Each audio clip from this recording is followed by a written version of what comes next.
Hello and welcome to the Unofficial Controller podcast, your weekly gaming podcast, episode 9, E3 baby, the E3 2019 preview, with me George, and as always joined by Tom, E3 Kratos reveal to my Mr. Caffeine. How's it going? All right, man. I think people should check out that Mr. Caffeine YouTube video if you don't know what we're on about. That guy, yeah, they should check him out.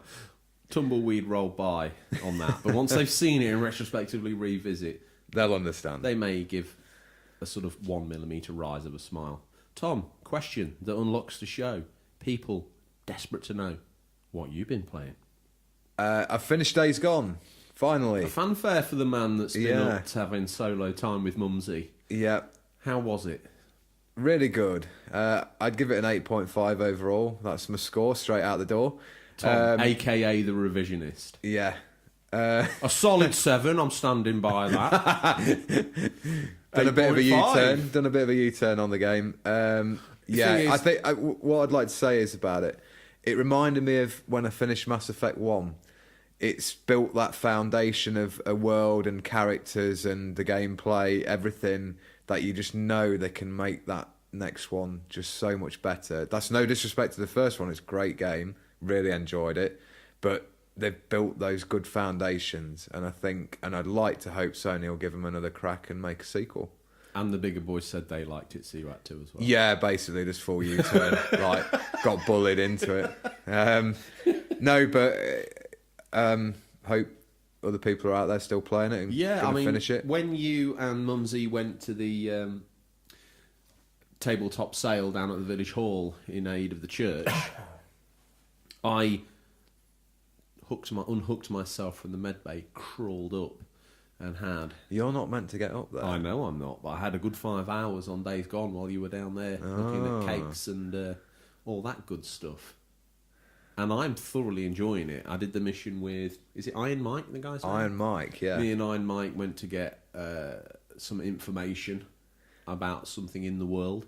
Oh, that's a great bit in the game. It was good, and it was the first time I I think Iron Mike's a bit of a weird character because sometimes he looks good CGI and sometimes Yeah. he doesn't. And, but He's got like a weird shaped head, but has. it's the hat that makes him seem even weirder. Yeah, he's got like he looks like Claptrap from Borderlands, but as a human. I would make a mix of him between Robert Muldoon from Jurassic Park and Captain Spaulding from House of a Thousand Corpses. So Google those two and cross them, do some kind of bizarre cross reference, there's and Iron Mike. there is Iron Mike. So I did that. I tell you what else I've been playing, trapped down here. I went on the Vita's Marketplace and I grabbed myself, as we say in the mighty Stingray, I secured myself a copy of Shakedown Hawaii. So this is a top-down GTA-esque game. Tom, what a great little game. It Yeah. comes in sort of snap sections, the missions do. Right, okay. So it feels a bit like Hotline Miami, Yeah. just in the way it's quick paced. It's Is like this mission. a sequel or something I think that's it's in the like same a pseudo vein? sequel. We talked about Yeah. it in the news a couple of weeks ago to Retro City Rampage. Yes. And the game sees you, I believe, I haven't played Retro City Rampage, but the art style, the story, it's hilarious. Like, this guy's done well in the 80s and now he's retired, and he wakes up one day and his business isn't doing very well because Yeah. of streaming video, which he thinks is a fad, and portion size is shrinking, so he's he's catching up, so he's getting smaller packaging but charging more price. Okay. When he gets caught up in these things, like he tries to cancel like an online bill and they put him through all these different terms and conditions, and he's like, this is great, I should implement it in my business. So then he goes off and he's like, make it so it's like really hard, and you like play this mini game to set up the terms and conditions like Tetris, where you're stacking up all these horrible objections on one side to the customer.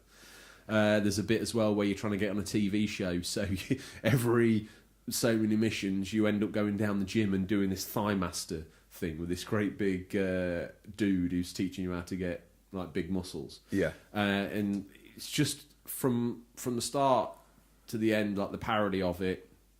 I'm probably over halfway through it now, and I've loved every single minute of it. Cool.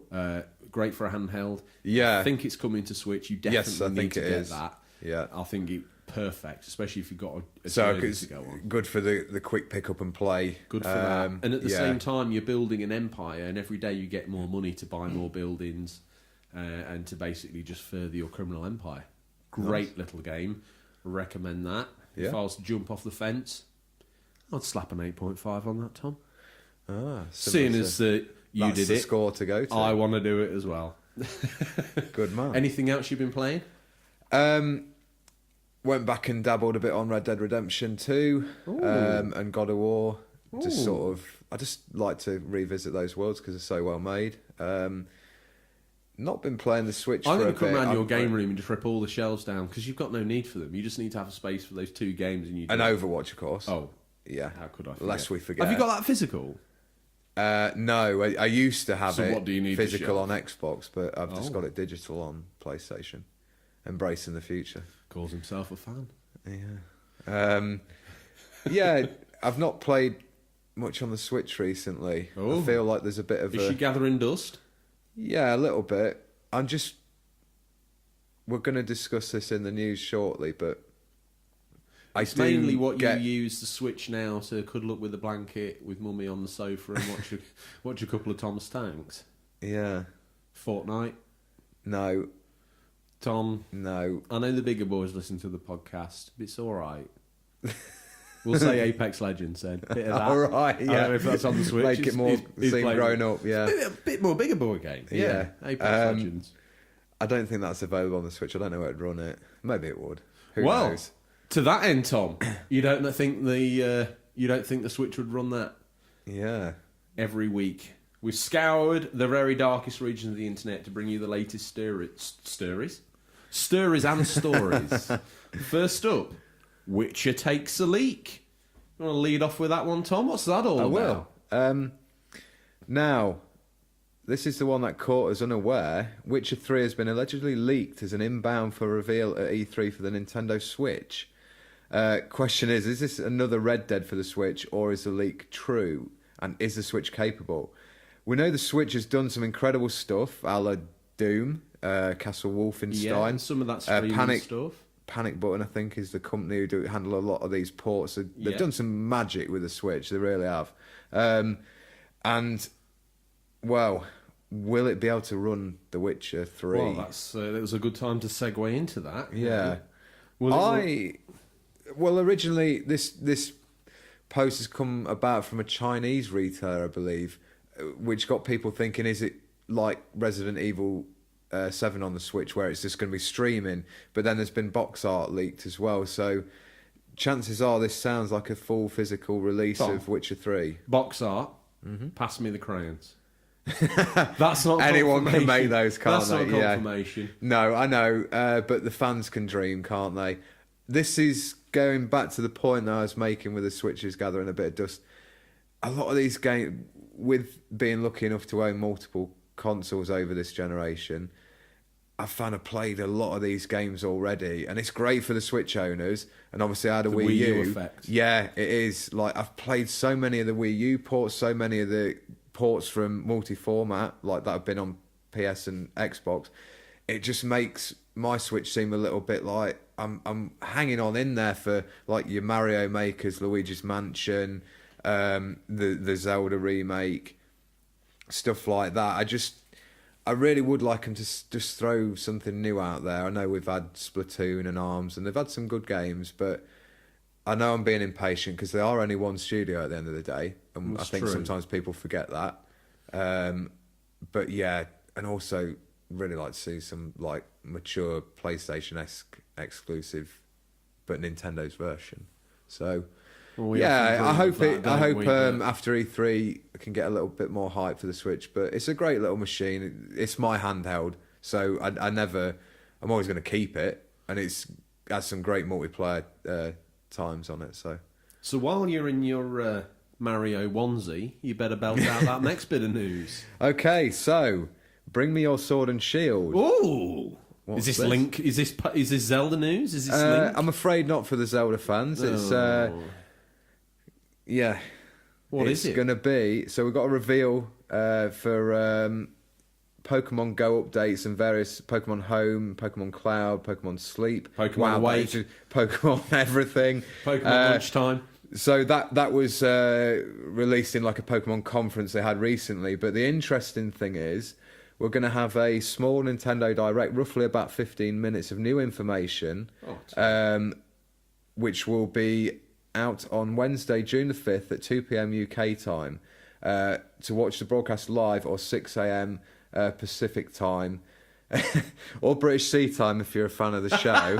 I snuck that little tripwire in the script for Tom. So just to reconfirm that, it's a 15-minute Nintendo Direct solely for Pokemon Sword and Shield on Wednesday, June 5th, 2 p.m. British Sea time.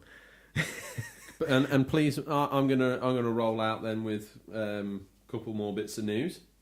Death Landing in a bountiful 8-minute trailer, which leapt from the black goo baby in arms, showcasing what seems to be some cutscenes and definitely a large chunk of gameplay. And most surprisingly of all, as if we hadn't gorged ourselves enough, right at the end of the trailer, a release date 8th of November there for Death Stranding. I am so hyped for this. I came into the bunker, kicked the door down, waltzed in like Vince McMahon, and just laid down. You need to watch this trailer right now. He did. He slapped me in and the I rock made bottom. made you put YouTube on and just made you watch it. I could see you were amazed as well, maybe, or again skeptical. It's 8 minutes long. It was a big ask. Yes. It's bizarre for a reveal trailer to be that long, but then look at his cutscenes are usually... And it snips and snaps all over the place, but I definitely like the ideas and the concept that I'm seeing. I was keener to see, as I always am in these reveals, what's raw gameplay. And it was pretty obvious what was raw gameplay in that trailer. There was a section of him evading the guys and a bit fell off his bag. I've noticed with like Horizon, Days Gone, God of War, when you see these cutscenes, but then... if you like push the right stick and zoom into the character, I think those character models look just as good as they do in the cutscenes. Maybe not quite as sharp, but I'm not denying the character models. But when you see, and that's sometimes why it's a little bit more jarring. I'm not here to. Do you think it's a perspective? I'm not here to though? poo on this game. No, but when you see the gameplay sections, the human-controlled movements, you can see look a bit janky. Yeah. In the CGI, I'm with you. It looks really clear, and the models of the actual characters. Do you think though clear. that's because it's cut like a film in those cutscenes, whereas when the gameplay, that's a game because it's the third-person perspective, and it looked a bit clumsier than that, didn't it? It just looked. That's how it was. I'm not offended by it. I've played worse. I think the most exciting thing is the fact it's coming this year, and that's obviously going to be that's going to be their big tentpole title for the Christmas holiday period. Well, that's the game we're working towards now, isn't it? I suppose. Yeah, I mean 8th of November for that 2019 is just. I think that's probably put paid to rumours of Last of Us 2 this year, so I think we'll get Death Stranding. And Tom, last bit of news, we're very excited about this. We've got ourselves a sponsor, so. It's timely, this one, Tom, this week's sponsor. Andrew's Golden Cod in Doncaster. The finest fish and chips in Doncaster. 4 Newton Lane, Doncaster. They've only gone and got themselves 4.6 out of 5 on Google. And they're nice sponsoring... work, Andrew. Oh, there you go. And they're sponsoring this little piece of news, the cod reveal. Here we go, then. Gilly up one more time, because it's time to take aim on the yearly cod reveal. It will be out on the 30th of May at 10 a.m, PM, PT, 1 p.m, ET, and 6 p.m, BST. Now, a lot of you are probably wondering that BST stands for British Summertime. No, it doesn't. Not here. As far as Tom's concerned, it stands for British Sea Time. And that's how we're going to refer to it on the show going forward. It's rumoured to be a soft reboot of the Modern Warfare take on Call of Duty. Well, thank you to Andrew's Golden Cod for sponsoring us. If you're ever in the area, be sure to mention our name and you'll probably get... nothing. Some scraps, maybe. I was going to say... some scraps, I think. Andrew's a good old boy. I think he'd throw in a little shoot of scraps. Yeah. Just to bolster up your meal. Mm-hmm. I don't know what other people call them. I do believe they've got names. Oh, they have, haven't That's they? going to start I always sound scrumps, scraps, scrimpies. I look at people gone out when I hear that and it's like, you mean scraps? Give us a bag of scabs. It's a bit like scone and scones. Wait, this is two Scone different and scones, words. It's not different No, I'd say scone, but I know people who would say scone. I know, but we're talking about the difference between scraps, scrumps. Yes, as in like a Scraps. completely different word. Gizmos, Gizmos. doodle-doos. Doodle-doos. I've made some of those up. Everything after scraps. So, Tom, let's talk about the COD reveal before we let the magic die down. Yeah. Once again, thank you to Andrew's Golden Cod in Doncaster. Be sure to check them out if you're feeling hungry. I don't think we mentioned Andrew's Golden Cod enough. Tom, you're a seasoned professional, aren't we? You've done mentioning Andrew's Golden Well, Cod. I did for the open third his time. shop for him. Did the ribbon cutting and everything, so... He did think you were someone else. Who? He thought you were Howard from the Halifax advert. Oh, unbelievable. I know the glasses are the same, He's but... a big fan of the show now, and we've secured the sponsorship deal. Out Yeah, of it, so you should be grateful. let's quit while we're ahead with that. On this serious gaming news show, we're not one of these people that sidelines off down bizarre jokes. Did we miss anything? Do you have an opinion or take on the news that we missed? Tom, if we did miss something and the collected masses want to know how to get in contact with us, pray tell that those post-its that Mumsley has literally covered you in with her bestest handwriting full of the show's contact details, either on social media or through the media of email. Tom, how would they do that? You can reach us on questions at unofficialcontrollerpodcast.com, or you can direct messages on Instagram or Twitter. So please get in touch. We're always grateful of the feedback. Be good to hear from you. That's great. You read that upside down as well, because Yes. Mumsy stuck that on his knee. She didn't Yeah. know her left from right, upside down, or right way up. He's done that. Up, And down, left, right, A, start. one thing we Name must the say, cheat. Tom, is this show would literally be nothing without the loyal listeners that we've already gathered. Yes. These people help build the features, listeners, Stingray. They keep us going. They keep us feeling good about ourselves. Mm-hmm. So we can hopefully keep making good content for them. Yes. And they leave after the end of the podcast feeling mediumly satisfied with their gaming news. With a bag of that scraps and some golden cod. week. He's had his money's worth now. Okay. Everything you give him from here on in is a free. Well, he might have offered me some extra, Well, if he had- promo work. Tom, if he had, Me and Howard from Halifax are opening a supermarket just down the road from Doncaster.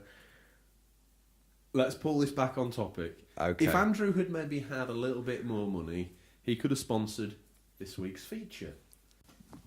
The E3 2019 feature.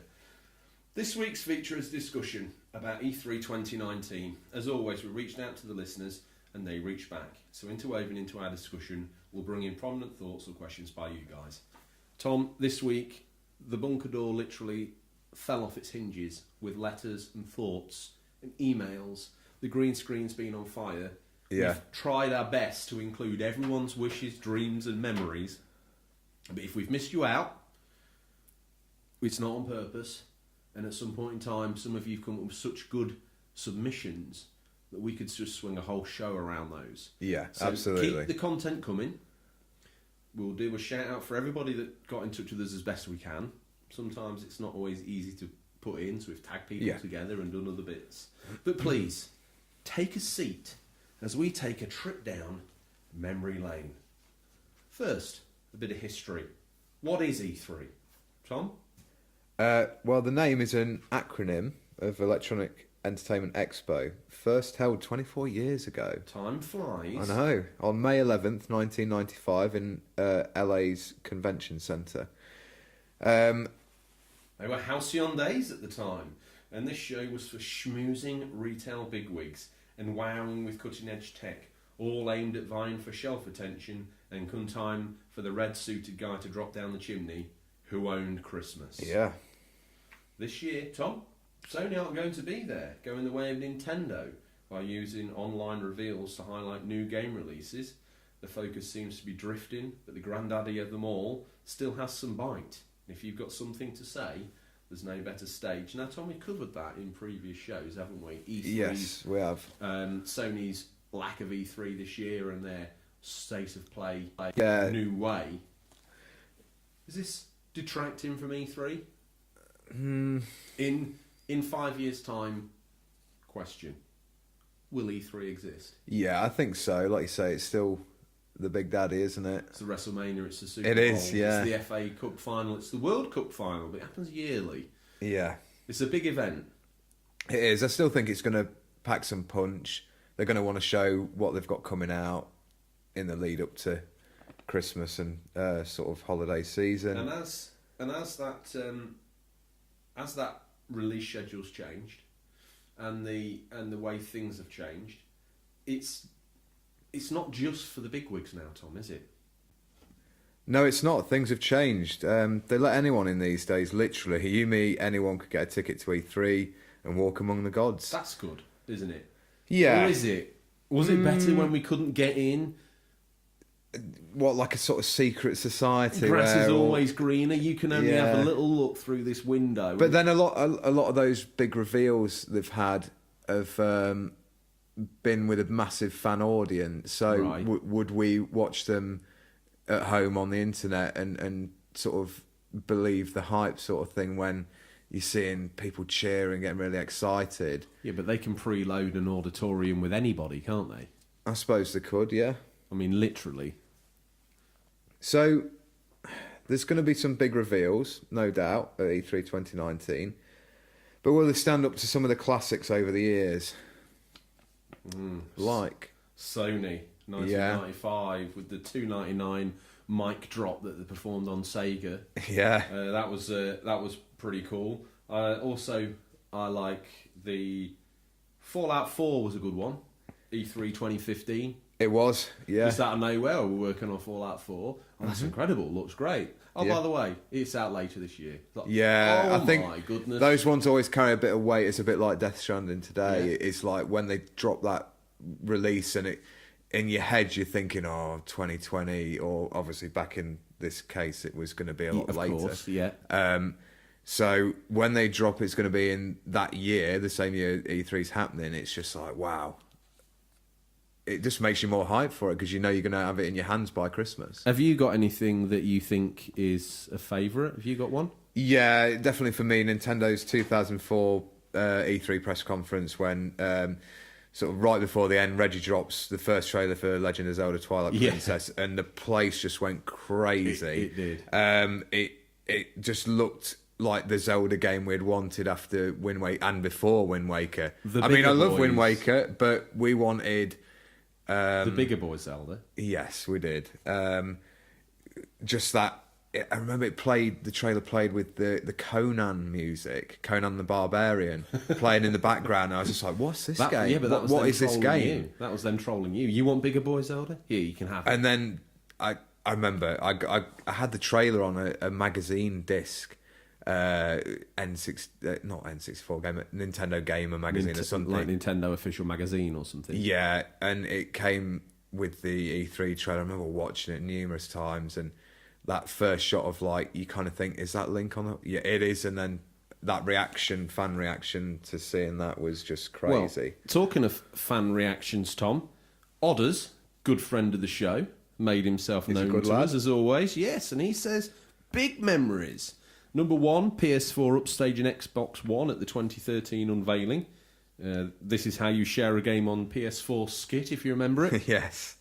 The Twilight Princess reveal, much like you, Tom. Yeah, good man. And the one that we opened the show with, the God of War Kratos emerging from the shadows, made me lose my mind, much like the auditorium, said Odders UK. See, I've got a good memory, should I say, of the God of War Kratos one. Yeah. So I didn't really see that as an Xbox gamer at the time, so Yeah. I didn't really pay much attention to it. I don't even know how I watched it. But then after sort of getting the PS4 and thinking, oh, that's one game I do want, God of War, because I've heard it's going to be good. I then went back and watched the E3 reaction trailer after, well, just when I got the game, and it kind of got me hyped again for it. Like that's how you build a trailer. That trailer reveal. is like your the whole build up. They played like the music. They had a proper classical orchestra, and I don't think people knew what they were going to be seeing, did they? originally. So that's your God of War fantastic. little blue pill, the one that you pop Yes. when you want to get a little bit excited. yeah, about I go back and rewatch that before I He's, play the game. Before we move on, Odder's fan of the show as he is, it's moments like this that make him sad we won't have Sony there. Now that's a continuing theme here. I think Yeah. people like to see the big three get it on. Yeah, it does feel weird not having one of the big three there, doesn't it? It is a shame, but hopefully next year. Tom, the big day this year kicks off June 11th and goes on till the 13th in its inaugural venue. It's coming home, Tom, to the Los Angeles Convention Center, 24 years on. But no. The party starts with the EA Play kickoff event, Friday the 7th of June at the Hollywood Palladium. Here the press and lucky folk with a ticket will get hands-on with the publishers, incoming hits, and then before the doors open on Tuesday, expect keynotes, with it looking like Microsoft could be first out the gates and the others following on after, barring any surprises. So I'll just cut in there, sorry. I think Tom. with the EA Play kickoff event, and they've always seemed to be first, it's almost like an E3 pre-show type thing to start getting people excited. And as fans, E3 can't start soon enough. What, So- like WrestleMania pre-show? Like Al Snow, The Bam Job Bam Squad. Bigelow, Yeah. the Job Squad. But usually they've got something good up their sleeve. But first off, we're basically going to do an overview of the runners and riders this year. Yeah. We've sort of already scanned over a few of them. Yeah, but let's. This is a place to touch on it, Tom. Let's swing off it. Yeah. Let's give them the names. We've got Microsoft. Yep. And we've got EA.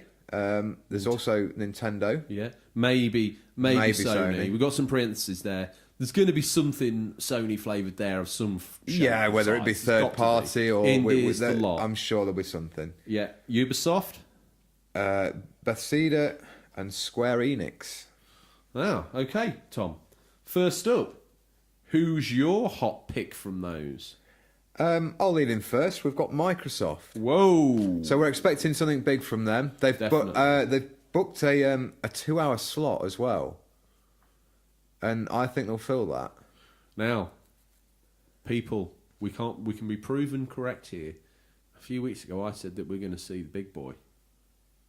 Next gen Microsoft Xbox. Yeah. I think you're right. This is a big Tom. This is their big moment. Yeah, Don't. and especially Sony not being there. It's theirs for the taking, isn't it? Don't mess this up. I had Bill Gates was on the phone to Mumsy.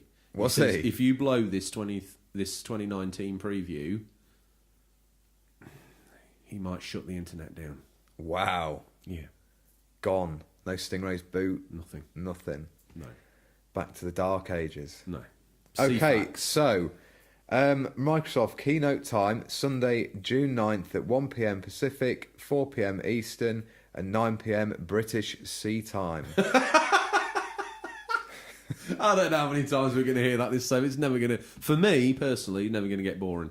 Okay, so Microsoft is the only one of the big three console makers that's definitely going to E3 2019. What strange times we live in. Very strange. How very strange. But hey, we've said it before and we'll say it again. This clears the stage and sets Microsoft up for a big time to steal the show and the coming column inches post-show. So we'll have Enola Gay because the Yanks are preparing to take it to the Japanese all over again to avenge the bloody nose from the era of battles between the PS4 and Xbox One. Controversial that, Tom, but Yes, you yes. said it. I was wondering where that was going. So we expect Me too. I was a passenger on the journey. You were in charge of the wheel, friend. So we expect the big one, Xbox codename Project Scarlet, and it might be the reason why Sony has gone off to hide. And we're expecting big things from that console. I mean, bold words there, Tom. I mean, Microsoft basically declaring nuclear war on poor old Sony there. Yeah, And Nintendo. definitely. Their country mates. I think they're going to come out swinging. To that end, Mrs. Creamy Crayon and a similar comment from kvn.edm. I've heard that name before. Let's call him Kevin. Kevin, how mind-blowing the launch of the Xbox One was. She wishes she could see a Switch Mini, but a must-see for her is as always, the Microsoft conference. Her dream is that they will announce a remake of Croc in the same vein as the latest Crash remake. You scoff. Croc's got its fans. I was going to say, you just hang on a minute now. Just because you had to poo-poo it because the bigger boys, might comment about it. But there's some playability there. In the early days of the 3D platformer trying to break the meniscus of the surface there, something had to break through, and Croc was one of those sort of Charge of the Light Brigade guys. He was up there. So that's fair play, Mrs. Creamy Crown. We're not sure if there'll be any Croc, but More Retro Games wants a sequel to the Crash remake already. And hopefully we don't think we're going to hear of a Crash Remake 2, a sequel to the remake, but we're definitely getting Crash Team Racing, so that's I'll be picking that up. So it's not long keep now, the right? Crash fans happy. So Tom, what else are we going to expect? Expect the usual gubbins as well. We're likely to hear more about the xCloud, their new streaming service, and new updates to Xbox Games Pass, which is carrying good faith in the industry amongst fans. So hats off to them for that. Yeah, hats off to them for that. Yeah. We're also hoping, just like the good bad Nick is over on Instagram, is for Battletoads. Now this is something we missed out on the Xbox special. Gleeful omission. Yeah. It'd be like all I've ever heard of the old Battletoads is it's absolutely ridiculously hard to play. Well, that's true. Such really challenging difficulty. But out of all the Xbox exclusives, it's the one that seems to be gathering most fan pace. And on the subject of those side-scrolling beat-em-ups, will we see the Streets of Rage, see more of Streets of Rage 4? Good bad Nick. It would be the place for it to be shown, wouldn't it? Yeah, I think so. I mean, I wonder whether it's going to be, because it's more than likely going to be on all three consoles. I wonder whether Microsoft have thought that's quite a big audience for an older retro sequel like Streets of Rage 4. Yeah. Maybe they're going to throw that out there. What else do you think we might see? We might see another Xbox original title given the 4K Xbox One X support. Our scientists there were so preoccupied with whether they could, Tom, they didn't stop to think if they should. Some of these games they keep rolling out for Xbox backwards compatibility. Some of these games we don't need to see, I think. It's good. Once again, we've said it before, if you can weaponise a no comment by your competitor, do so. But I think Xbox, sometimes they've gone off and they've brought forward. Anyone remember this game? I think it's backwards compatible. Yeah, all of the consoles are guilty of wheeling out some filler in times of between the big releases. But again, if you're doing backwards compatibility and your competitor isn't, you can make a story out of that. Yeah. And I'm sure Sony would be doing that if they were backwards compatible and Xbox One wasn't. So, again, it is. It's marketing, isn't it? We're all grown-ups. Yeah. We can make the decisions for ourselves. But good to see they've rectified that, Sony. Yet again stated Sony, the PS5 going to be backwards compatible. The Xbox code-named Project Scarlet, we've brushed past that a little bit. Let's rewind, because that's the megaton. That's the big bomb drop that's going to be the decider of possibly the way the gaming industry is going to go from then on in. Is it a streaming box? We don't know. We certainly know it's going to be more powerful than the PS5. I think now Sony's shown their hand a bit, I don't think it's going to be streaming only. I'd very much doubt it. Because I think if they don't make it backwards compatible as well, so say you've got a load of Xbox One games, physical, what are you going to do with them? Is it one generation too soon? What, for the streaming? Yeah, probably. I think they're going to wait till that market, like us as a market, are probably like 99%, or not. Well, probably not that much, but we're way more on board with digital. I mean, a lot of people are, but there's a lot of us out there who still like the collections that we discussed before. So the question is, Tom, what else are they going to show? Because we're here for Xbox exclusive game reveals. Yeah. Give me one. Yeah, I mean, that's the thing, isn't it? Some past years have not really shown much software. And but what are they showing? Well, what's the big hitters they're going to? I think we're going to see Gears 5, Halo Infinite, and possibly a new Forza title. Oh, but Tom, do you remember? Cast your mind back a year ago. Microsoft was all about proving it was all about the games. And they've got all those studios, the Initiative, Undead Labs, Playground Games, Ninja Theory, Compulsion Games. maybe we might see a teaser from then. I think we need to. Obviously, last year they stated that we've been acquired acquired, these studios, so it'd be nice to see even one or two of those showing what they're working on. Even if it's early stuff, just start planting the seeds of like, this is what you can expect to play on this new console in the coming years. So next up, well, seeing as you're in your Mario onesie, Tom, you may as well take the wheel of the show and set sail for Nintendo Land. Tom, what's going down over at Nintendo? Okay, so Nintendo with keynote times. We've got it's going to be on Tuesday, June the 11th. It's at 9 a.m. Pacific time, 12 p.m. Eastern, and 1:30 p.m. UK. British Sea Time. Never one to shy away from a fight. First online in a Nintendo Direct that airs Tuesday morning, and then physically when it's a huge show stands and absorbs the West Hall.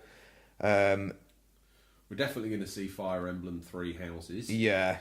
What else do we know? I think Link's Awakening remake and Mario Maker 2. Yeah. Maybe, I think Mario Maker 2 is going to be on the show floor. Yeah, I don't think it's going to be in the video hands-on presentation because we've had that big info dump the other week with the mini direct. It's very, that's damn nearly out. Yeah. Game. That's definitely going to be hands-on. I wonder if we're going to get to see like a highlight reel of people's best levels from Yeah, that E3. could be interesting, yeah. We might see, some of the big gaming websites, IGN or GameSpot, have got hands-on and they've done like a breakout feature. So they usually have like the Treehouse live streaming event after the direct. Yeah. So yeah, I think that's probably where we'd see Mario Maker, maybe a few more little hidden nuggets of information shown there. Come on, Tom. You've been on the green screen. You've tapped into Shigeru's. I don't know what he's got. Nokia 3310. What's he got to say for himself? What's he bringing here? Any surprises, Tom? You're the Nintendo guy. Yeah, so we've had the Pokemon Direct scheduled, Yeah. which we covered in the news, and we've had the Mario Maker one we just discussed. It's surely leaving it open for Animal Crossing and Luigi's Mansion 3, two big titles we know are coming. Yes. And surely we're going to hear way more about those. They're going to be their big hitters for the holiday season, I would have thought. Yeah. Maybe some more Smash DLC news. Still got that roster to confirm. Yeah, there Tom. is. I think there's 4 more characters to go. So I think they might even end the direct with the next character reveal for Smash. Well. And maybe some more updates for that game. Okay. Well, sounds Tom's excited for the Nintendo reveal. So's fan of the show, Sir Doyle Dono, a loyal and earnest contributor over on Instagram. Again, a lot of love there for us. And he says, really excited to see what Nintendo shows. Pokemon Sword and Shield and the new Switch. He says he never thought he'd want another Switch, but the current screen does not lend itself to party play as the Nintendo commercials would have you believe. Outside of Nintendo, he would like to see more Cyberpunk, Borderlands 3, hopefully new Elder Scrolls info. He says, once again, keep up the work with the podcast, the good work with the podcast. Thank you very much, Sador Dono. Yeah, thanks very much. On that note, it seems that the hype for Borderlands 3 and Cyberpunk is infectious. And that's, Tom, if you could tell me his name. It's Red Dragon Reus again. That's Red Dragon Punch. That's Tom's special move now. He's the only person in the whole Well, village I wouldn't say the only person. pronounce. Red Dragon Reus taught it to me. Oh! So he's the Grand Sensei. Again, he's on Instagram. He so is. Check him out on there. Couple of things I want to... Little 3 morsels I want to pick out that, Tom. Spread its bones bare across the desert and pick at it like carrion. I want to pick at his comment about the new Switch. Oh, okay, yeah. So Because you've rumoured this, Tom. You've put it out there. You've put your gaming journalist neck in the noose. It's been pulled tight. The other end's attached to a horse. I've just slapped its backside. Is the note gonna is the knot gonna hold, or are you gonna slip free? Well, they always say if you can't tie a knot, tie a lot. So I'm hoping it slips. I'm hoping it slips free. Oh my goodness! I've never wanted a tattoo, but now I do. Yeah, I'm hoping that slips free. I've changed my opinion a little bit. I don't know whether we're going to see anything about a new Switch now. Oh, Maybe like a Switch Mini to go with Pokemon because they always prefer it to be played as a handheld game. So I don't know. Tom's online ego. I'm trying to sit on the fence and I'm being reversed. Yeah. I never said anything about Switch Mini. I never said anything about Switch Pro. Unfortunately, Tom, we've got the back catalogue, and right now the fans are reaching and they are looking. And we're going to get sound bites slapped up all over the place with that. Okay, the other little morsels I wanted to pull out of there. Borderlands 3, and a game I'm very excited for, Cyberpunk. Yeah. Rather naughty of us to hijack Nintendo's little area that we've created for them here. But do you know what? Well, they're, as usual, shrouded in mystery a little bit, aren't they? So we don't know what we're going to get in the direct, so we can't dwell too long on that. But what are your thoughts on Cyberpunk? I'm very excited for that game. Yeah. Anything more that we can see of that this E3, I'll probably watch it 2 or 3 times in a row. It has been confirmed it's being shown to the public and behind closed doors. So it's interesting. Like, I wonder what the differences will be of what we're going to see and what they're going to see. That 45-minute actual just play like the game, playing it, sit down and watch. Yeah, it's not an 8-minute Hideo Kojima strung together thing. Cyberpunk. No foil and sticky tape here, Tom. This is not a Tracy Island. This is Cyberpunk. It looked good. It looked solid. It looked better than I could possibly believe. But then again, in the last year, we've seen some pretty good games. I would like to revisit that trailer and then ask ourselves, is this possible? Because it may be more possible than we initially thought. Do you think we'll see it this year, though? Do you think it... Well, you've just told me that we will. No, as in the release. No. The release. Do you think we'll see it released this year? Oh, I don't know. You need to speculate. Let's ask the gaming expert. Tom? Is Cyberpunk coming out this year? I will look in the Mystic Meg ball of... Why are you looking in that? Future. We've got a perfectly good green screen. It doesn't do as good for the rumours. I've always found that the crystal ball is the place to go. I've got a copy of the Guinness Book of Gaming Records 2014, if it helps. Yeah? I'll have to have a look in that. I bought it for you. Never been read. It's never been read. Still sealed. One of those gifts for Christmas. I like mine. I actually get a lot of information from the show. Show from it. Fact checking. It's a little bit out of date, obviously, but Always been about the rumours, me. Tom, I'm a big fan of this company, so I'm going to swing in. I'm going to go into bat for them. EA. Whoa. As we mentioned earlier, EA Play won't have a keynote this year. Fans and press can attend the EA Play at the Hollywood Palladium on Saturday, June 8th. Hollywood Palladium sounds like somewhere the Grumbleweeds would go. Or Russ Abbott. Yeah. EA is planning to announce via its website about how those tickets are going to be acquired. You all right, Tom? I'm all right. Just remembering remembering great days at Skegness Pier. With Russ Abbott? Yeah. I didn't know you were related to Russ. Bobby Davro. They've took you Les to Dennis Pier. as a genie. All of them. We ought to do this as a little fade-in at the show. On this week's show, Tom talks about being related to Russ Abbott. Bobby Davro.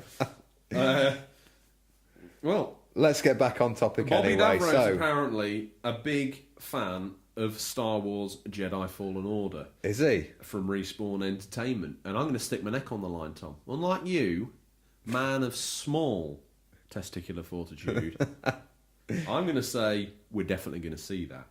And I'm going to even go out... I'm going to... Listen to this, gamers, listeners. You've heard it here first. I'm going to put my neck on the line. I'm going to put my whole damn professional integrity on the line, and I'm going to say we're going to see stuff for Titanfall 3 and Apex Legends. I hope so, on the Titanfall 3. And, Tom... The second one's brilliant. I'm going to rock the foundations of your very world. I reckon we're going to see the new Dragon Age. Whoa.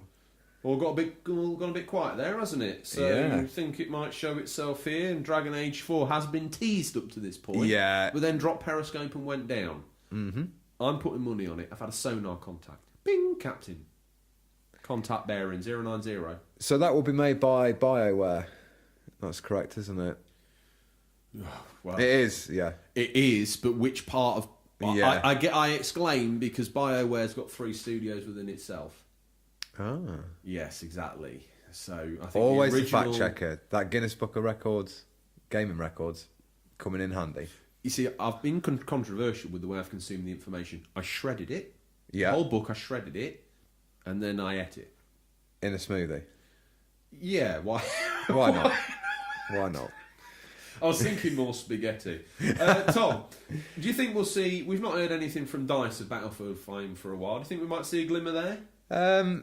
Possibly, yeah. The Battlefield World War II, neither of us have played it, but maybe it'll get an update, big pack of DLC, probably. I've rocked your world once, sticking my neck on the line. Unlike you, I'd lettuce knees over there.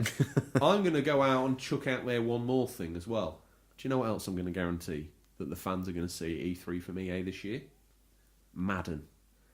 I'm not just going to confirm Madden, FIFA, NHL, and NBA Live. I guarantee you... So you're backing those yearly franchises to appear at E3? Go away, you small little man. I'm making a name for myself on the internet. God damn you. All right? And that's how I do it. That's the first stake in the ground. That's not me. I know stuff about games. Yes. Excellent. That can then go on to LinkedIn. Yeah. My name officially... Expert. No, I don't want to be an expert. I just want to know stuff about games. Know stuff. Bout. Like little umlaut. B-O-U-T. About games. Back. Yeah. Love it. Okay, I can take the next one. Go on then. Maybe Sony. Oh, Tom. As if you weren't flaky enough. Will they, won't they? Not sure if they will or if they won't. He's gone and picked one. Maybe you heard it here first, maybe you didn't. Tom, commit to this one. So it's not their year to be at E3, and we've obviously talked about the State of Play feature because they're looking for new ways to engage. Tom, if the fans might want to go back in time and listen to a show from 2, 3, 4, 5 weeks ago, how would they do that? Or more? So you can go back and look on... Let's say you go on iTunes or Spotify, you can go and revisit our older episodes, one of which was Sony, What's the State of Play? Oh. So well worth a listen if you haven't done already. I like to think that those features, the news at the beginning and end, the news and the new releases... is obviously going to be out of date, but... They're like the fruit that falls and rots, but the seed, the kernel, the feature... That can is go everlasting. Everlasting. Yeah. Seed, find it on the ground, plant it, might grow into something suspicious, who knows, but at least it grows. Absolutely. And there was a poem, Tom, for you if you didn't notice. The sand that gets everywhere. That's one for the long-term listeners, that's for sure. Before I interrupted you and went off on a complete tangent, so, I think it was game-related, I'm not sure.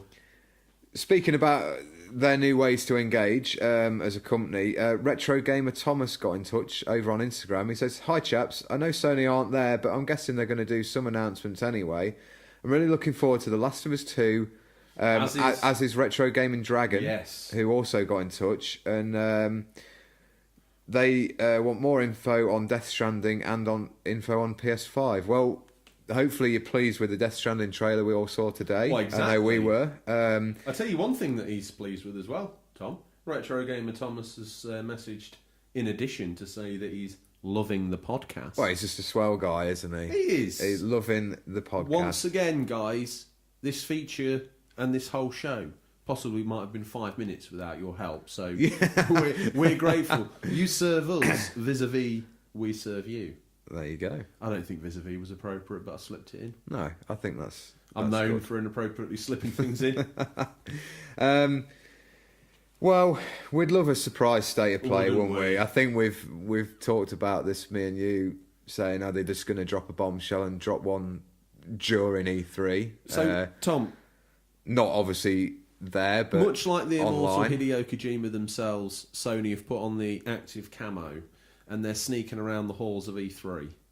Are you telling me that I'm not going to get to see Last of Us Part 2 information? I'm not going to get to see more about Death Stranding? And the Ghosts of Tsushima will be nothing but ghosts. Yeah. I think with having that Death Stranding reveal today, I found that strange that wasn't in a state of play. Really, I suppose are they seeing it as a big enough game to stand on its own, which it probably is. It was definitely bookend with their intros and outros, though, wasn't it, for the players and PS4 exclusive? Yeah. Oh, yeah. Absolutely. So I don't know. Last of Us Part 2. That's so many people wanting that. Yeah. So many fans messaging in, getting excited about that, Tom. Yeah, I think that's getting delayed till next year. The big wigs of all of the three big console manufacturers, they're listening to this. They think, actually, could do with a preview podcast before E3. Let me Google that. Type it in On the Google machine. First thing that comes up, obviously, Unofficial Controller podcast. Of course. Shuhei Yoshida, I think so. I'll click on that. He's listened through. Tom thinks I'm not going to be there. Oh. I'll show him. What does George say?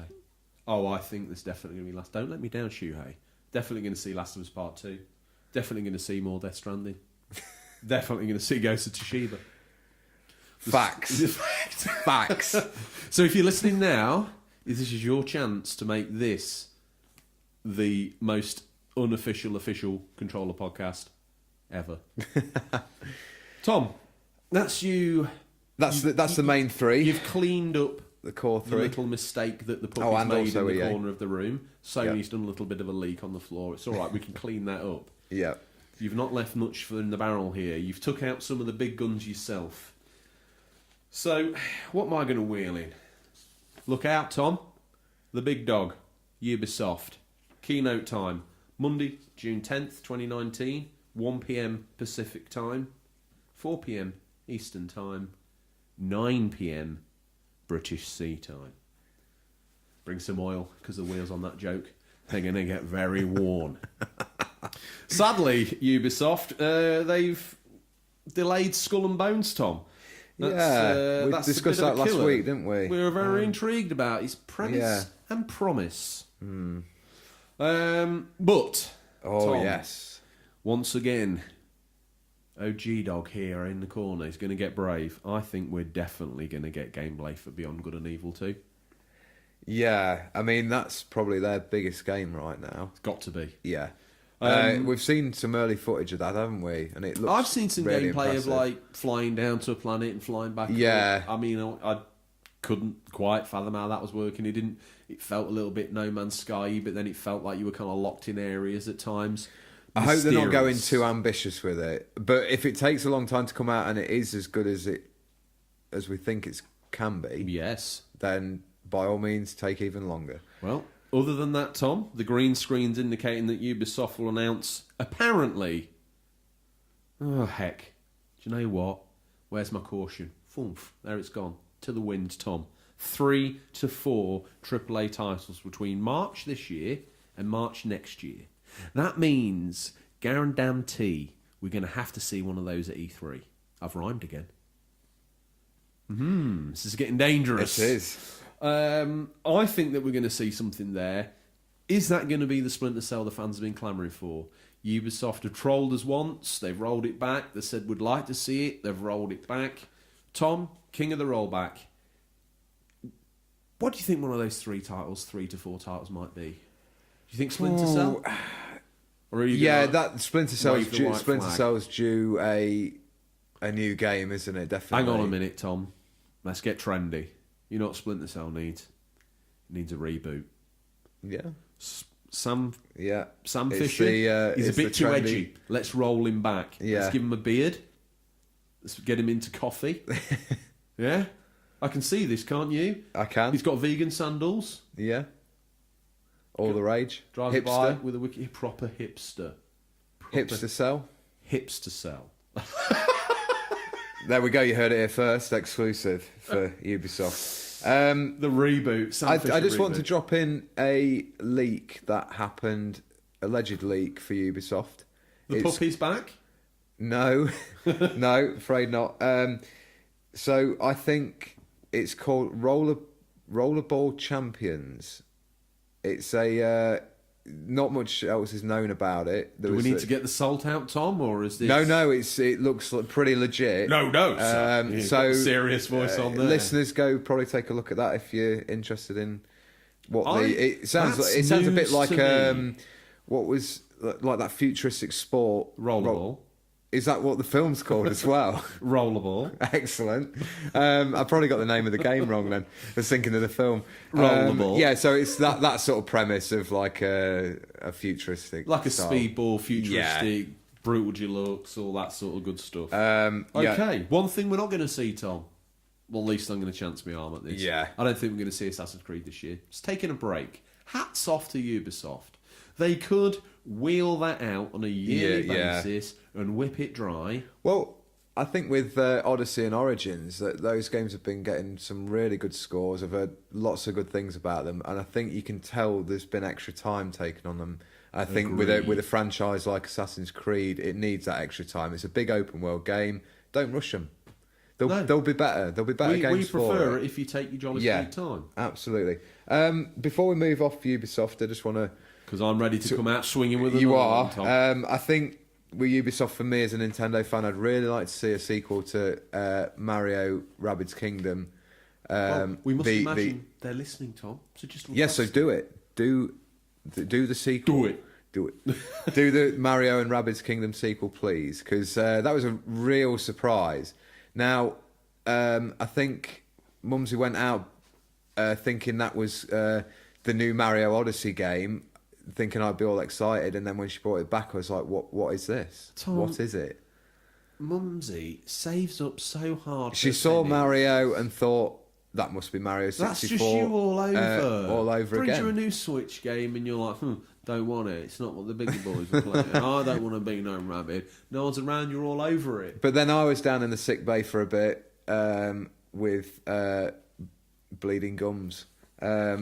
So I had to... Is this a person, or you were suffering from this illness? Yeah. Which? You can't say yes to an answer. I was playing too much harmonica, and I got bleeding gums. So, you know... I wish this was an audio-visual podcast, because then you could look at my face, which is one of... Shock and complete... Shock and a slight bit of awe. Not awe. Definitely not awe. No. Confusion. You love a harmonica solo. I never even knew you had one.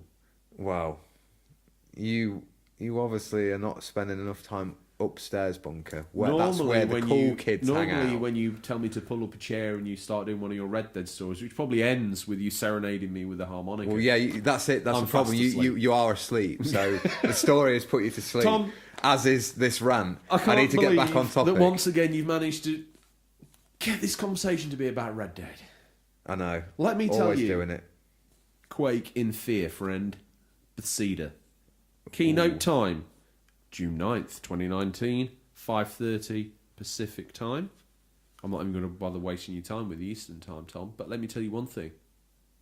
1:30 a.m. British summertime. But it's in the morning, very early in the morning, so I'm going to call that British night time. Okay, Bethesda, what you got? We think updates for titles like The Elder Scrolls Online and Fallout 76 are a shoo-in. As love them or hate them, they are the company's largest MMOs, and the slowly building Fallout 76 fan base and The Elder Scrolls, which now seems to be going from strength to strength, are going to be in need of much needed new content. Definitely Fallout 76, because they've got that little DLC pipeline for it. Yeah, Mr. Howard has got a lot of work to do, I think, this year at E3. After the shower what he's got to do, Fallout 76. He's got to chill a lot of people down. Yeah. Because I think they revealed these games too early, Starfield and the new Elder Scrolls. I think that people are going to expect a little something, we're going to get nothing. And really? Unfortunately, rather boringly, I think we're going to have quite a lot of talk about that rather pants. I got that early access. Yeah. The Elder Scrolls phone game. But it's not all sadness, Tom. We're hoping id Software show up with Doom Eternal. We see that as being very, very likely.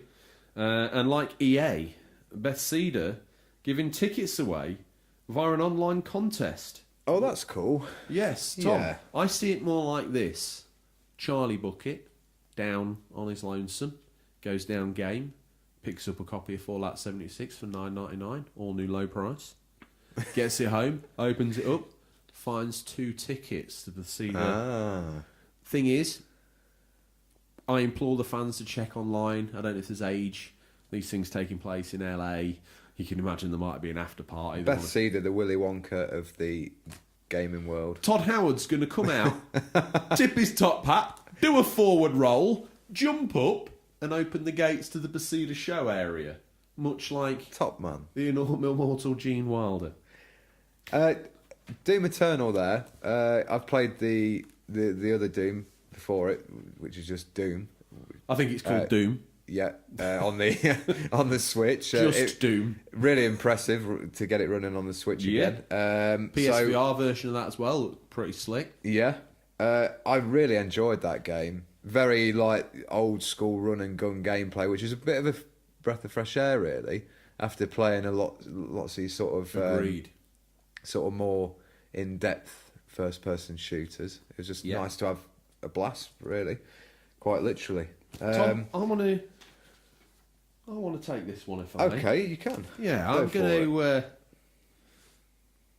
The name we haven't mentioned yet, Square Enix. Tom, keynote 10th of June, 6 p.m. Pacific time, 2 a.m. UK British night time.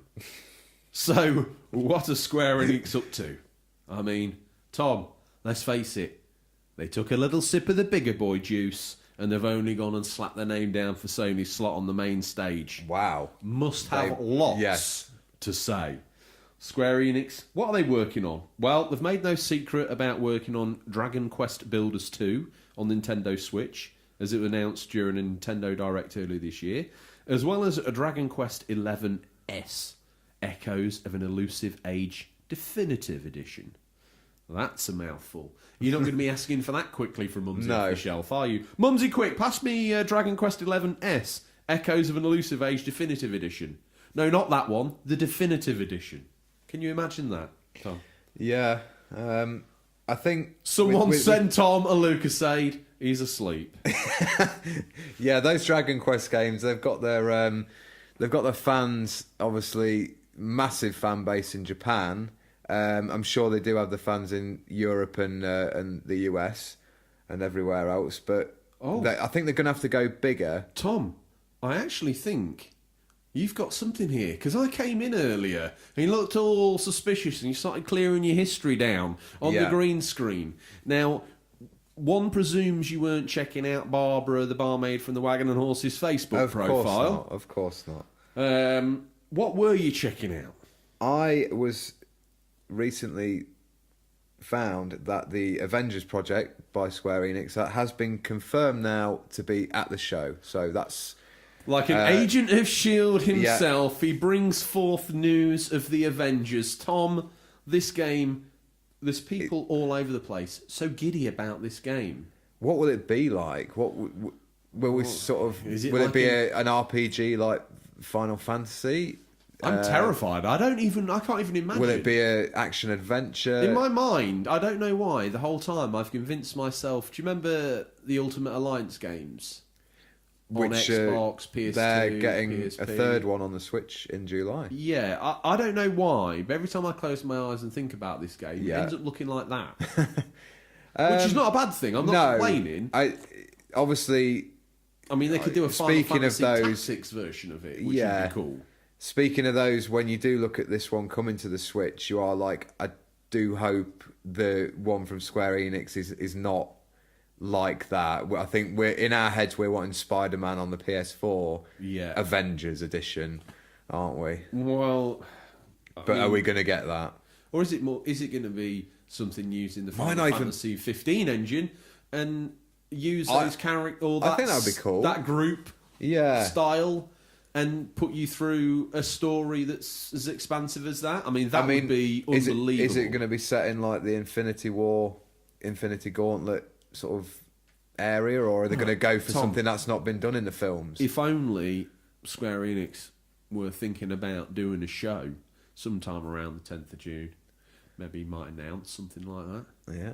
What else do we think they're going to announce? Well, Sony State of Play? Yeah. They did all that Final Fantasy VII talk. Ah, yes. Do you think that we might see another in the named franchise of the Final Fantasy series? It's been a while. Yeah. Why would you a teaser? Or is it all going to be FF7 action?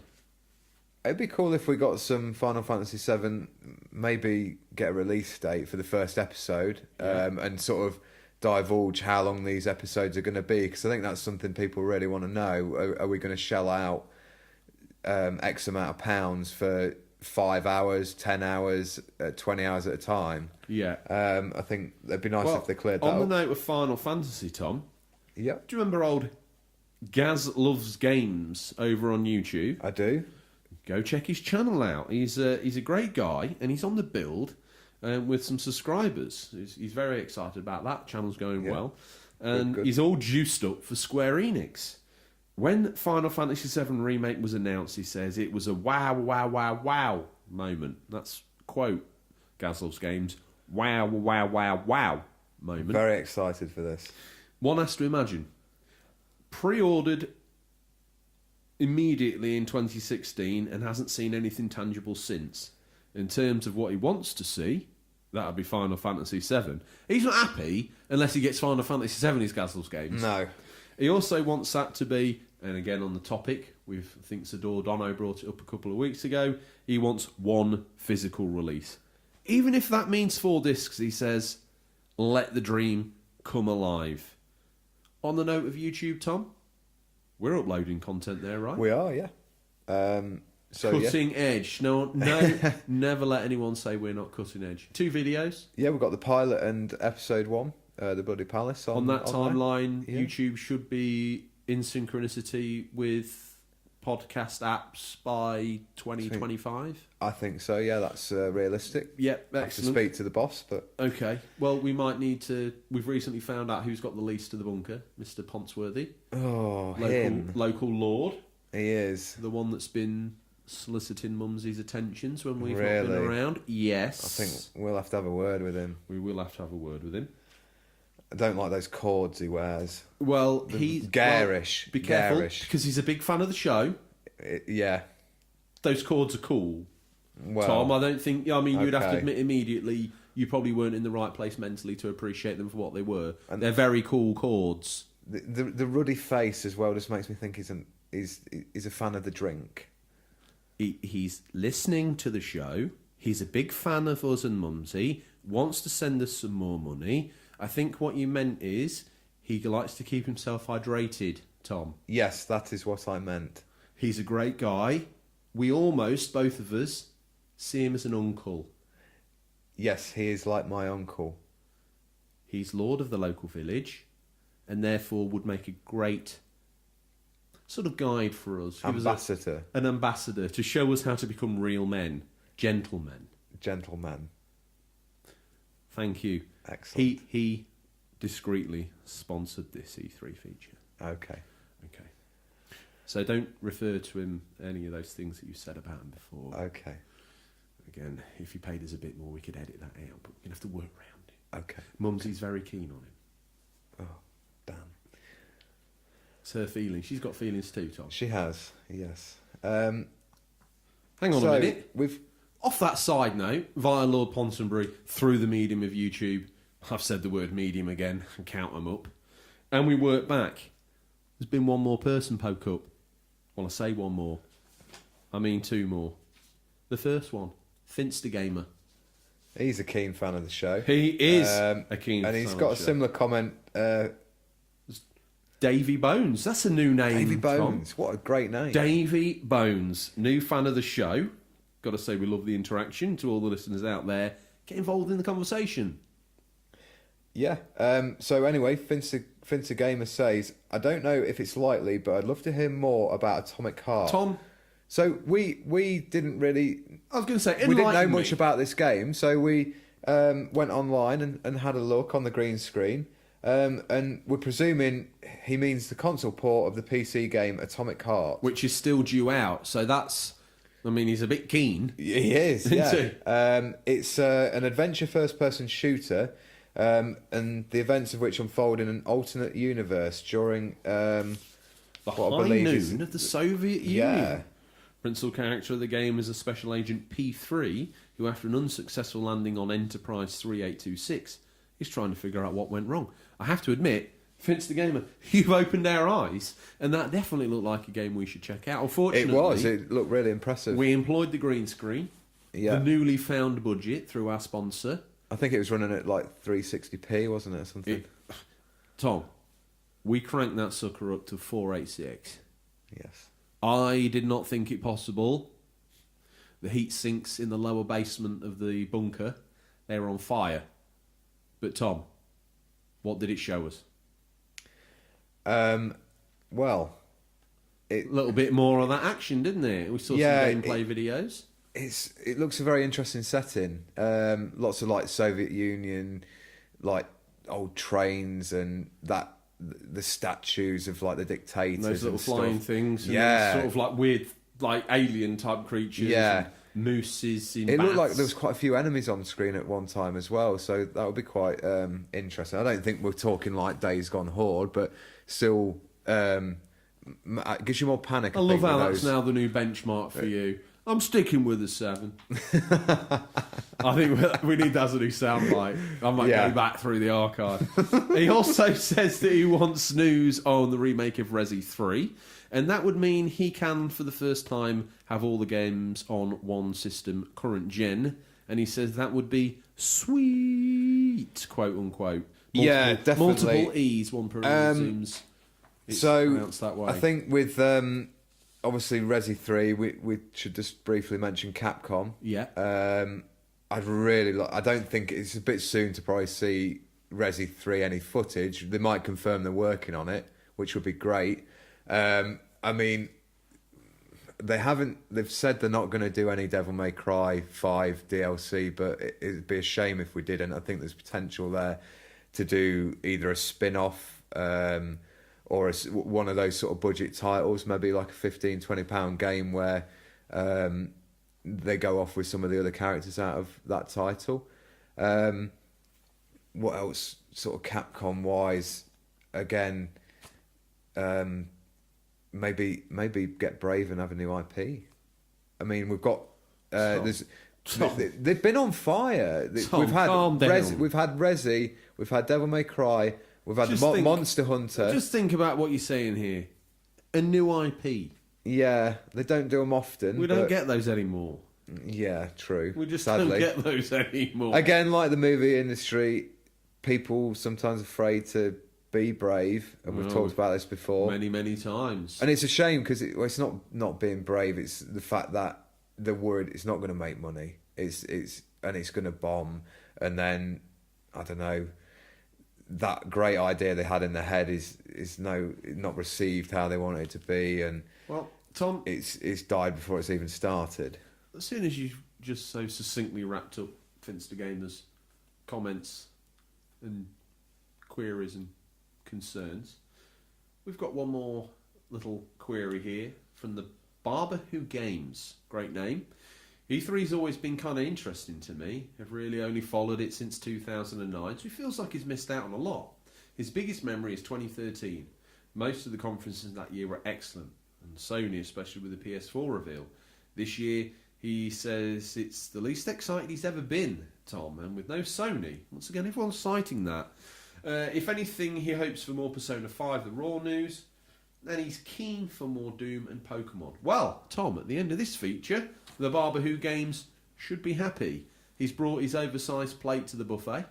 He's had a little bit of a swing round. He's filled it. He's gorged himself at the carvery. Tom, do you think we've missed anything? I hope we've covered everything for the listeners with the preview. Obviously, we're going to be doing a feature, obviously, on E3 during it. Through the journey. But I think that's what it feels like in E3 altogether, doesn't it? Strange experiences followed by facts and figures, followed by a man playing a flute. Harmonica. Or Bleeding Gums Murphy over there. Tom, I know you don't like to do this, but it's time to get down off the fence, get your hand in your pocket, get some loose change, and throw it down on the table. Tom, who's going to win E3 this year? Go for it. Even though I'm a big Nintendo fan, I'm going to say Microsoft. Okay. That's boring, And because that's what I want to pick. Out of the sort of developers, I'm going to probably say Ubisoft. Okay, well, I'm going to go Microsoft, because we're going to see the new Xbox. We are going to see it. So we're both decided on Microsoft. Mm-hmm. And I think as far as publishers go, well, I think Square Enix. Yeah, with taking that Sony slide, it does make you think, what have they got to show? There must be something I decent. think it is like that, isn't it? Every Yeah. week, it's like Sony comes and does the show and tell. Then this week, they're not bringing it. They normally take 2 hours. This time, Square Enix rock up. Yeah. They've obviously got a lot to talk about. Tom, I'm excited. Thing is, if we missed anything, all the collected masses want to get in touch and say, actually, you didn't mention this, it'd be really important, so you might want to slip it into next week's episode. How, Tom? How would they get in touch with us? You can reach us at questions@unofficialcontrollerpodcast.com or Brilliant. just direct messages on Instagram or Twitter. That's awesome news. We'd love to hear from you again.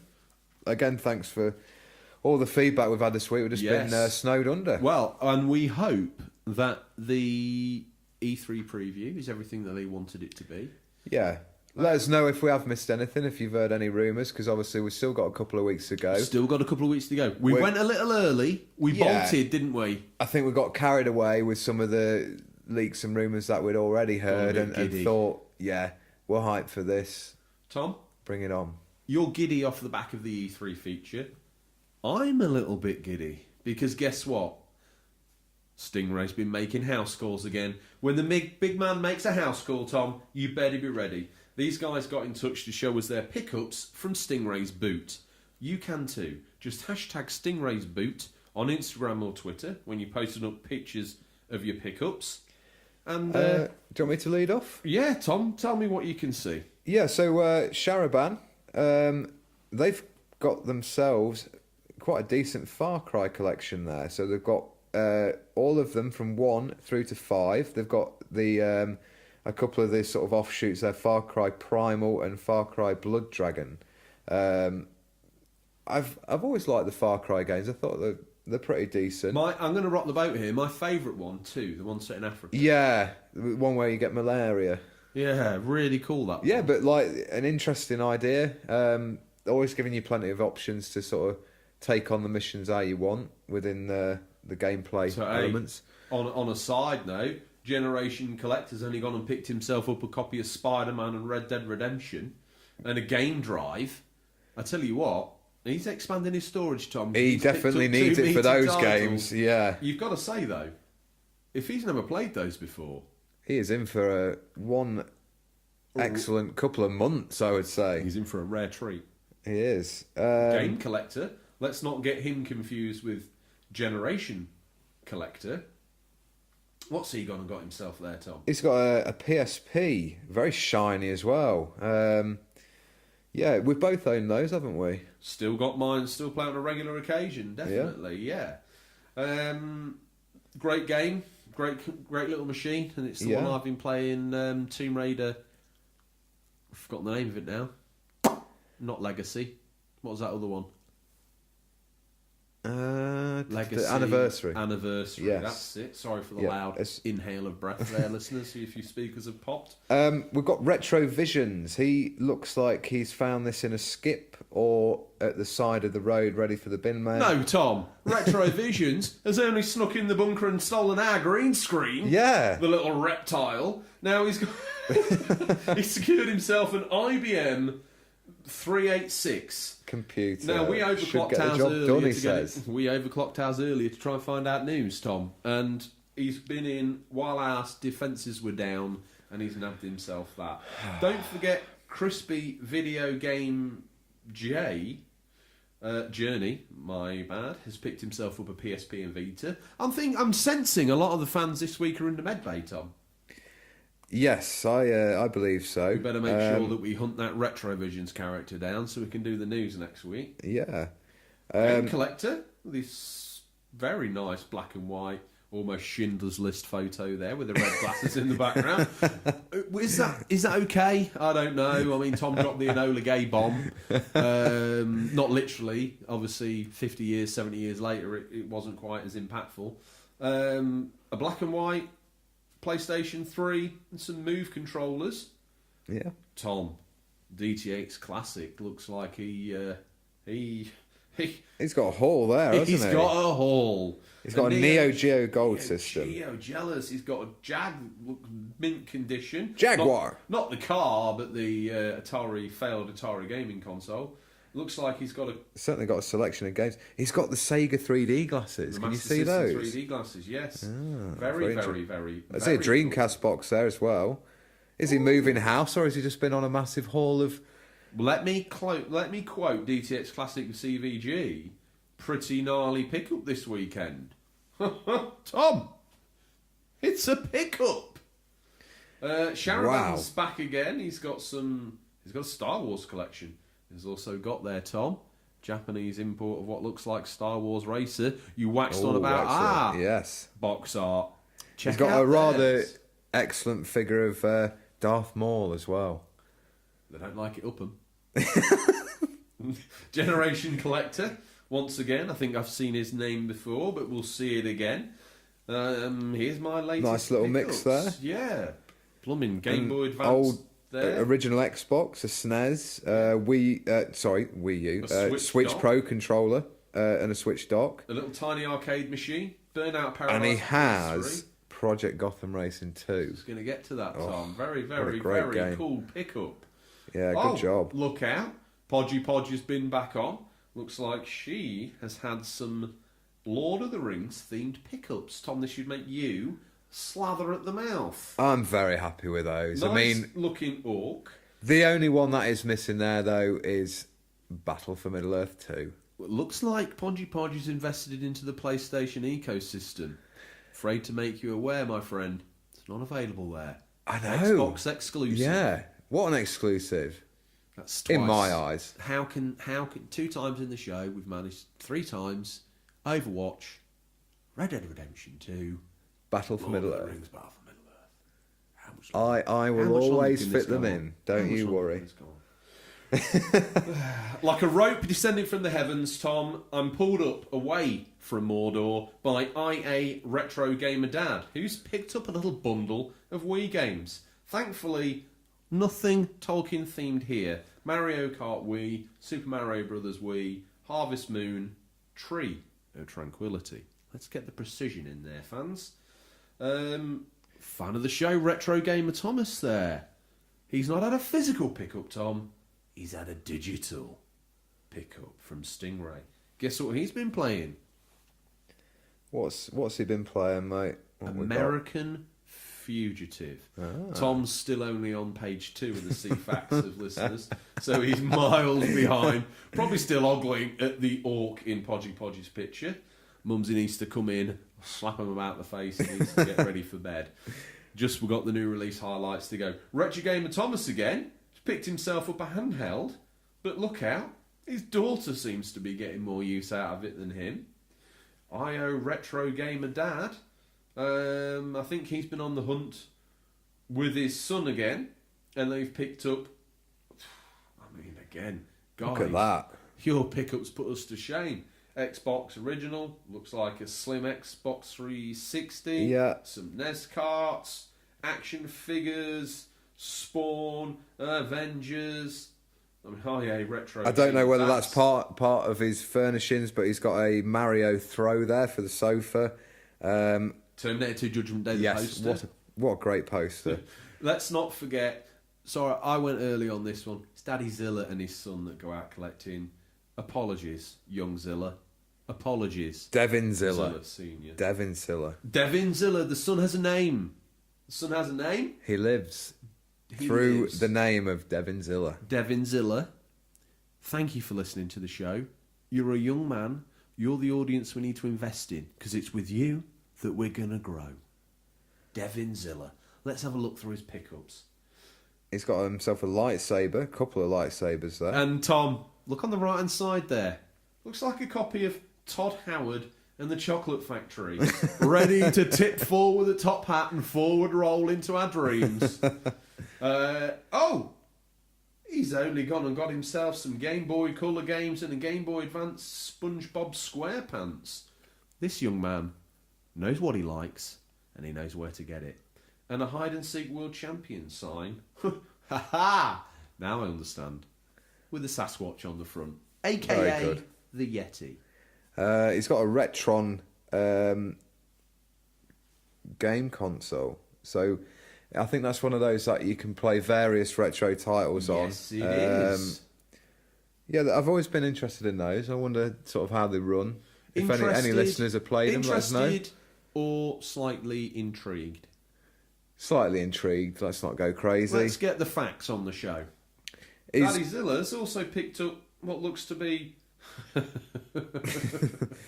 one of those cheap LCD games, Tiger Electronics, the name escaped me there for a moment, but a copy of Street Fighter 2.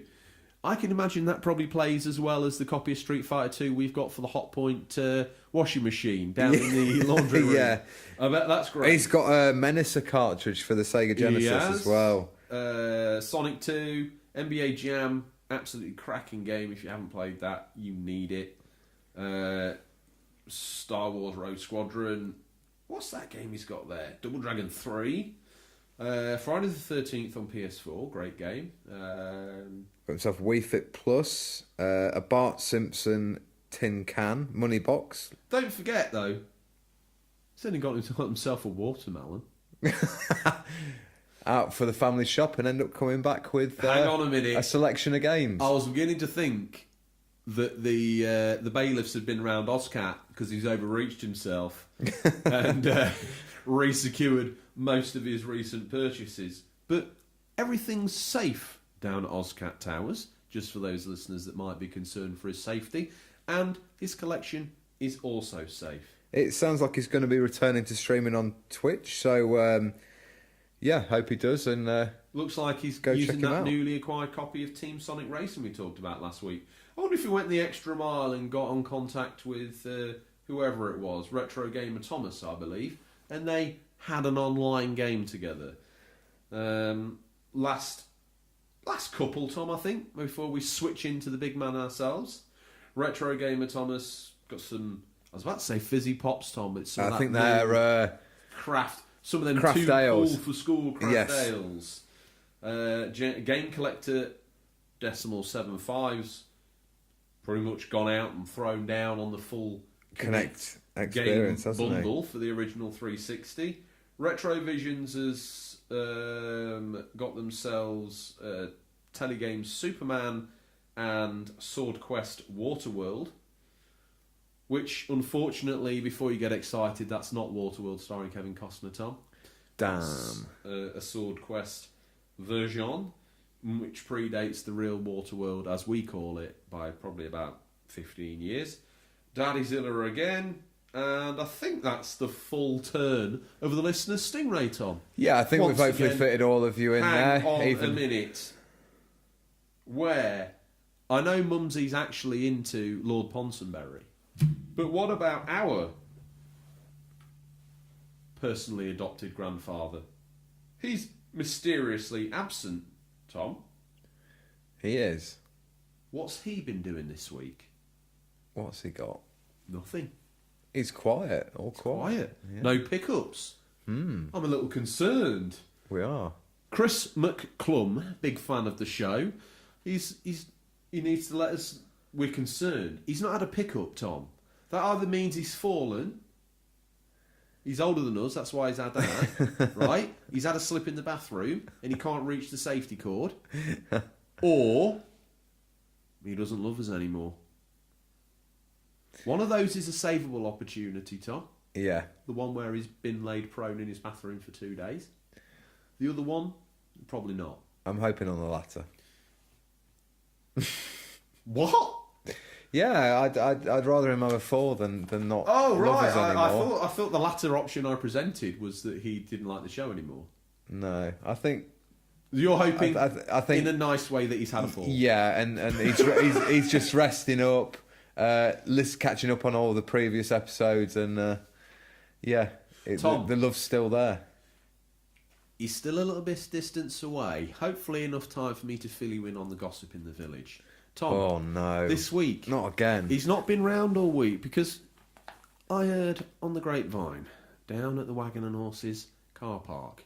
I was out there, leant up the wall in the smoking area. I wasn't smoking. I was after fresh air. I went outside for it. Made the ultimate mistake. I ended up in the smokers area. But John, from the newsagents, the guy who runs the night shift, the guy who unpacks the papers ready for Andrew, the paper boy, to deliver on an early morning, he tells me Stingrays been in Cleethorpes this week. I see. Yes. CSA's caught up with him. Oh Now, dear. you know the blonde-haired kid in the village, about 14-year-old, kind of... Wayne. Yeah, he was born exactly 9 months after the big party in the village where Stingray and Roxanne from Blockbuster previous got it on. Oh, CSA's caught up with I've him. heard that rumour. Failed, passed, should we say. Congratulations, Stingray. A paternity test. Oh, But he's manned up. He's took the boy. For all those Under belated his wing. holidays, he's took him. Cleethorpes. He's took him Butlins, Tom. I see. He's a secretly he's a good man. I think. Tom, You wouldn't want to mess with Wayne either. you won't want to mess with Wayne Ray. Wayne Ray. He's got that look in his eye. He's got the legal name. I see. He's not a He has now. Wayne Snow. He's not Wayne Ray. Snow anymore. Since that test came back, Legitimised. he's been, this is my boy. He's bought him a little denim jacket. He's bought him some denim trousers.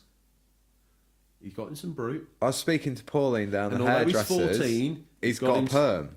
he's got a perm. got perm. And he's got him started on the Lamberts. Okay. We can't condone that No. here, but Stingray can make his own choices. Yeah. As can Wayne. Maybe they just rolled up bits of paper with some grass in them. Sweet ones. Yeah. Sweetie ones. Yes. Yes. Yes. That's exactly what they are. Now, he's a dedicated father, Tom. But as you can hear, as he roars up the drive, Tom. He's dedicated to making sure this village gets rentals. That's why streaming will never beat Stingray. No. Because he's always online. I see he's got a booster seat in the back. I think Wayne's too big for that. He must have Wayne takes been after unsure his of his mum. age. Wayne takes after his mum. She's not technically a little person, but she just shadows that line. Yes. Okay, so Wayne's challenged vertically. Shall we say that? What's time, Tom? As he's here, boots popped. He's waiting. He's bored. He's got fish and chips going cold in Cleethorpes. What's nestled in what we affectionately call Stingray's boot between some counterfeit nappies and a dodgy copy of Battle of Endor this week? These are the new release highlights for this week, May 27th, June 2nd, 2019. The listeners, these are out on digital or physical, or will be by the time this podcast is in your feed, but could be region dependent. Tom, in and out of the Stingray intro, not a mark on me. Bulletproof. On that note, feeling brave, I'm going to tear straight in. Constructor Plus, out on the PC. If you've got a 4x6 compatible gaming PC, I'm sure Constructor Plus would be your game of choice. May 27th.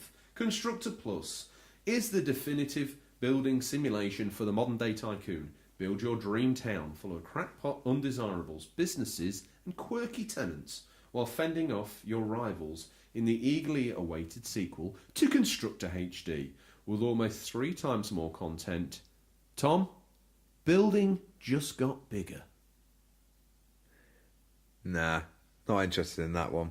That's Please not your tell me mummy that's mummy. not your mummy either. No, well, I'm going to save my mummy for this one.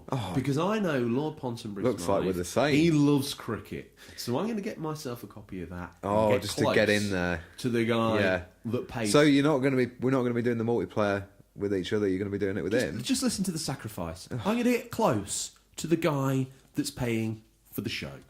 Ah, see. Falling on the sword, as I He's always going to do. take you in like Anakin Skywalker to the Emperor. Although we know how that turned out, so. Yeah, don't Don't mess with electricity, guys. It's dangerous. Yes.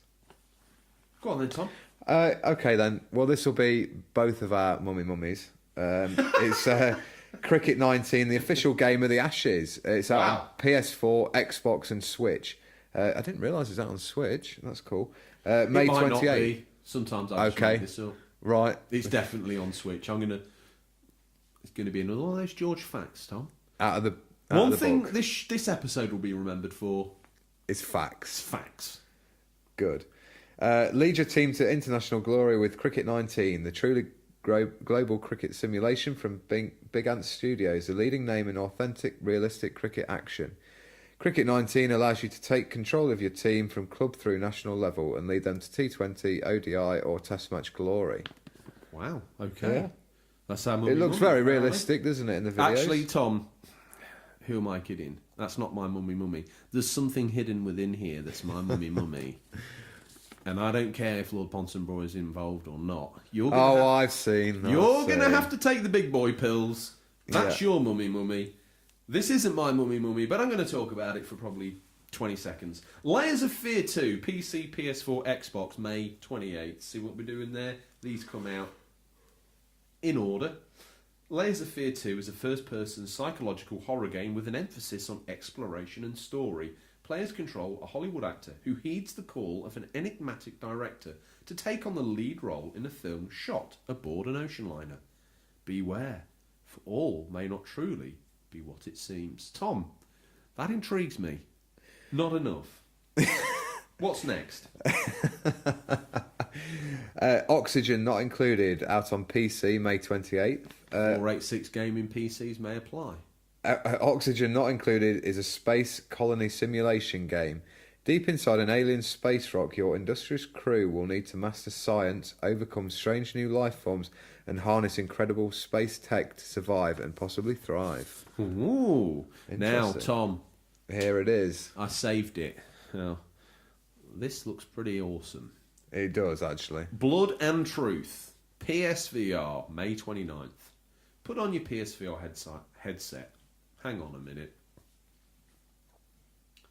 Put in your teeth and put on your PSVR headset and become Elite Special Forces soldier Ryan Marks in a hard-hitting shooter with all the explosive action and drama of a Hollywood blockbuster. Inspired by PlayStation VR World's massively popular The Landon Heist experience, full of epic gunplay, explosive set pieces, this exhilarating adventure fires you into a desperate mission to save Mark's loved ones from a cold-blooded criminal overlord.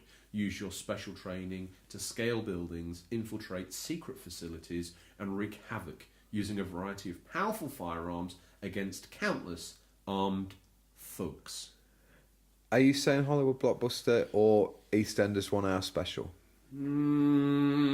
Well, Blood and Truth would have us believe it was a Hollywood blockbuster, but I've got a funny feeling this is a little bit more Super Army Phil Soldier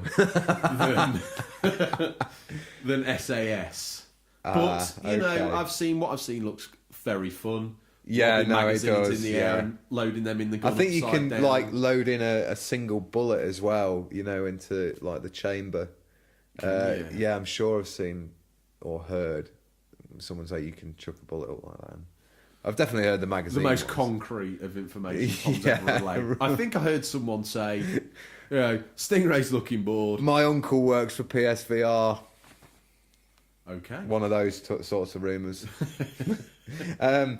Dragon. Let me just say, Before we move on, I was What's loose with the other PC game on here. It intrigues me, but not enough.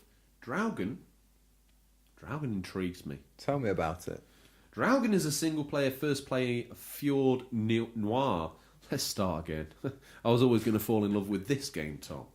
Dragon is a single-player, first-person Fjord Noir mystery set in the 1920s Norway. Explore a picturesque coastal community in your search for your missing sister, accompanied by your gregarious and enigmatic young ward. Oh, that sounds interesting. Tom's sweat has finished dripping from his brow. The first sentence of the Fjord Noir mystery made his knees crack louder together than a squadron of tornadoes overflying a bombing zone. That's why I Baghdad. sleepily passed it to you, because I was reading that and I was going, Well, while I've got my teeth in, then it's on the Switch. Let me take this one. Let me see if I can redeem myself. Tippy Cup Simulator on the Switch. Terra Tech on the Switch, May 29th. Explore, build, craft and battle across alien worlds in the physics-based construction sandbox adventure. Design cars, tanks and planes from a huge library of blocks, scavenge, craft and buy new parts in order to survive and become the ultimate planetary prospector. Single-player modes include fighting enemies, complete missions and work your way up the ranks in campaign. Explore and build with or without the threat of enemies in creative. Build the fastest tech you can and beat your previous race time in Gauntlet. So, lots of different modes there in Terra Tech on the Switch. What we got next? Tom, you sound very excited about that title creeping onto the Switch. Up next, Conan Unconquered. Been spending my whole time on the green screen this week, Tom, so let's make a habit of it. May 30th. Build your stronghold and assemble an unconquerable army to survive the savage hordes in this real-time survival strategy game set in the world of Conan the Barbarian. Developed by the Command & Conquer veterans at Petroglyph. Ooh. Now, Tom, fans of the show, and my good self, Real-time strategy. episode 9, we're thinking, hang on a minute, we've heard all this talk from Tom this week. The guys from Command & Conquer have brought out a new game called Conan Unconquered. Tom just passes you by. I know. I don't know. That one slipped under the radar. On a 4-hour journey down the M25.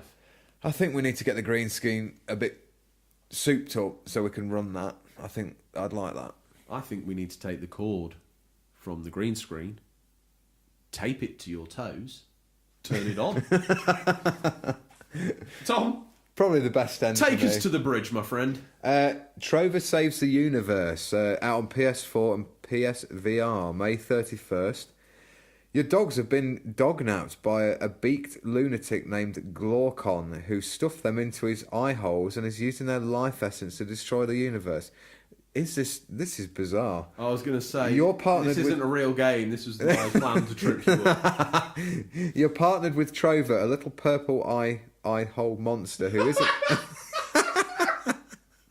Keep it together. Keep it together. It's already a very long show. Keep it together, please. who It's isn't a PG podcast. No one knows what a purple eye hole monster is, Tom.